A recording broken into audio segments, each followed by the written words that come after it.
Raymond was, I think, mature for his age. They didn't play that kind of basketball back then. His game was something 10 years in the making. In 1970 and 72, in the 71-72 season, the last game of the year, we go down to LA State. And the game, it's kind of like storybook. The game's about ready to start, and LA State has 4 players on the floor, and the officials don't know what to do. And Ray comes around the corner, and he has his tennis shoes under his arms, and he sits in one end of the court, and they actually threw the ball up because they had 5 people on the floor. They go up, jump ball, they get the ball. Raymond ties his shoes, gets the ball, dribbles down, and shoots from 30 and makes it. At that point, I knew we were in for a very, very long night. We had a couple of really good players on our team, one by the name of Danny Littner. And Danny was an all CIF player from up north. And Danny was a very good player. And he started off on Ray, and we came to the conclusion, there's not much we can do except stay in front of him. Ray shot long, we crowded him, he went to the basket. We crowd him, he goes by us. And he did it he had 40 shots, scored 73 points, and we didn't have the 3-point play. If we had had the 3-point play, he would have scored 80. And I mean, we played defense on him. And we had 2 kids, a kid named Kurt Anderson, 6'6", who later played at UC Santa Barbara. And Danny was, like I said, one of the top players, top freshman players in the state. So we had good players.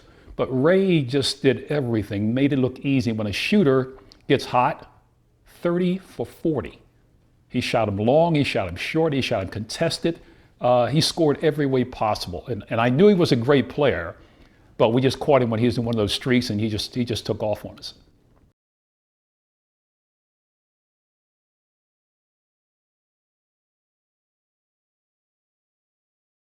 Now, regarding shooting that percentage, 70% in a game, a guard, I've not heard of it. I mean, it's just something which is not done, particularly because they're operating on the perimeter.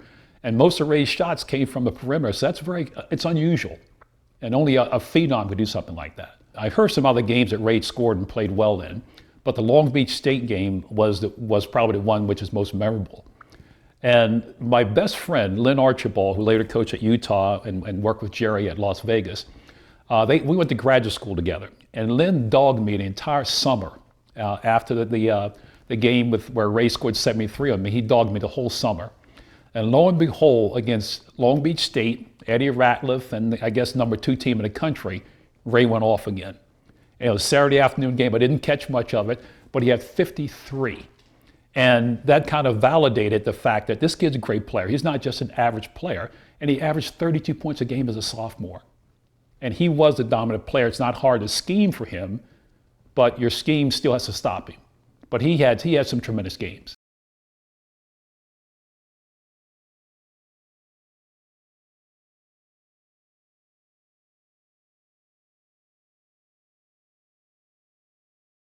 I followed Ray once he left Cal State, and I assumed he's going to make a splash in the NBA.